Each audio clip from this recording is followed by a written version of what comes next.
Lewat keterangan tertulis dari Kementerian Luar Negeri, Presiden Prabowo disebut akan menggunakan kesempatan KTT BRICS ini menyuarakan sikap dan posisi Indonesia sebagai bridge builder atau membangun jembatan atas berbagai isu global dan upaya kolektif di tengah situasi dunia yang semakin tidak menentu.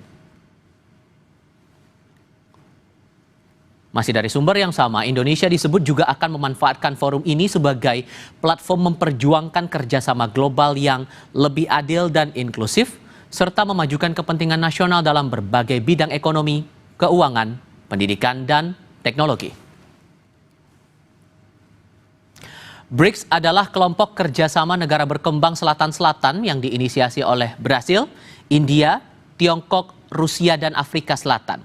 Bergabung sebagai anggota ke-10 pada awal tahun 2025, ini akan jadi debut perdana Indonesia hadir dalam KTT BRICS. Kita akan bahas peran Indonesia dalam agenda KTT BRICS ini, serta bagaimana kerjasama internasional ikut memberikan benefit pembangunan dalam negeri bersama pengamat hubungan internasional Teguh Reza Shah. Pak Reza, selamat malam, apa kabar Pak?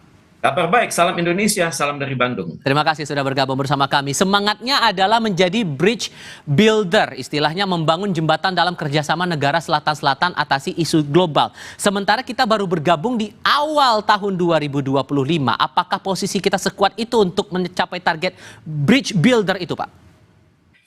Terima kasih. Tentunya yang dimaksud adalah bridge builder ini pertama internal ya, kerjasama di dalam selatan. Jadi di dalam Global South itu kan ada Asia, Afrika, Latin Amerika. Maksudnya di dalam selatan-selatan itu dikomunikasikan dulu, itu pertama. Dan yang kedua, bridge builder dengan negara-negara yang bukan anggota BRICS. Tentunya tanpa perlu disebutkan itu adalah negara-negara G7 ya. Dan kali ini tampaknya Presiden Indonesia datang dengan percaya diri karena kita memiliki dukungan diplomatik yang kuat. Kalau kita berbicara selatan-selatan, kedudukan kita sudah sangat kuat dari tahun 1955. Kemudian kita juga memiliki citra positif di internal selatan-selatan dan juga di kalangan G7. Tepat sekali kata kunci bridge builder, tapi tentunya jangan kita tafsirkan secara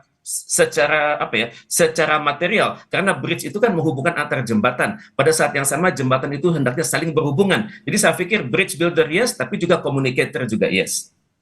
Dengan posisi kita yang menganut politik internasional bebas aktif, kemudian kita bergabung ke beberapa organisasi internasional lain, sebutlah Global South, kemudian G20, banyak negara yang kita ikut serta di sana begitu. Dengan semangat bridge builder itu, maka tantangan apa yang seharusnya betul-betul dicermati agar goalnya bisa dapat gitu Pak? Tantangan pertama itu adalah internal challenges ya, tantangan internal BRICS sendiri, yakni ada ketimpangan ekonomi antara negara BRICS satu dengan negara ekonomi lain. Cina yang paling kuat, kemudian Cina juga sangat berbeda jauh GDP-nya dengan India, kemudian juga dan anggota yang lain. Kemudian tantangan kedua adalah governance, jadi tata kelola yang baik itu belum merata, kita belum punya standar dalam governance. Kemudian masih ada tantangan selanjutnya adalah institutional capacity, sangat sulit mempersatukan anggota-anggota yang berbagai kelompok tersebut. Juga kita menghadapi tantangan eksternal saat ini, yakni geopolitical tensions, di mana semua kita menghadapi ancaman tarif dari Donald Trump, kemudian juga kita menghadapi economic uncertainty atau ketidakpastian ekonomi di tingkat global, kemudian kita menghadapi juga proteksionisme makin hari makin besar, bukan hanya dari Amerika Serikat dan sekutu-sekutunya, tapi mungkin juga dari sekutu-sekutu yang belum muncul seperti Australia, Selandia Baru, Jepang, dan Kanada. Kemudian kita juga hendaknya meyakinkan bahwa BRICS itu tetap relevan dan tetap mampu mengatur dirinya sendiri tanpa perlu menjadi pesaing dari blok-blok ekonomi yang sudah ada. Kemudian tantangan selanjutnya adalah resource allocation, jadi pembagian peran sumber daya, siapa yang bisa bersinergi dan siapa yang sanggup menjadi pandu dari berbagai kerjasama tersebut. Kemudian BRICS juga harus punya kemampuan menjawab tantangan-tantangan yang ada saat ini, terutama sekali dari dampak krisis di Eropa dan juga di Timur Tengah antara Iran dan Israel. Tentunya juga BRICS akan memiliki tantangan ke depan, bagaimana menyusun suatu joint communique yang lunak, tanpa perlu menekan Amerika Serikat, tanpa perlu menghakimi siapa pelaku-pelaku hukum internasional yang keliru saat ini. Tapi di sisi lain kalau kita tarik ke belakang saat kita bergabung resmi di awal Januari, saat itu dari Amerika Serikat sempat memberikan warning untuk anggota-anggota BRICS secara aspek ekonominya. Karena kan semangatnya waktu itu yang menjadi alarm adalah gara-gara semangat BRICS ini membuat transaksi menggunakan mata uang lain selain dolar Amerika. Nah, apakah dengan kita debut pertama kali di KTT BRICS ini, Pak, membuat posisi kita, hubungan kita antara Eropa dan juga Amerika Serikat bakal renggang atau justru bisa sebaliknya? Disinilah kepiawaian diplomasi Indonesia ya. Kita justru hendaknya mampu mengatakan kepada negara-negara non-BRICS bahwa Anda ini sebenarnya beruntung melihat kami berada dalam BRICS. Karena kebijakan luar negeri kami adalah tidak antagonistik terhadap siapapun. Dan kami akan menjadikan BRICS itu suatu kekuatan ekonomi seperti hanya kami bersama Anda di dalam G20 dan bersama Anda juga di dalam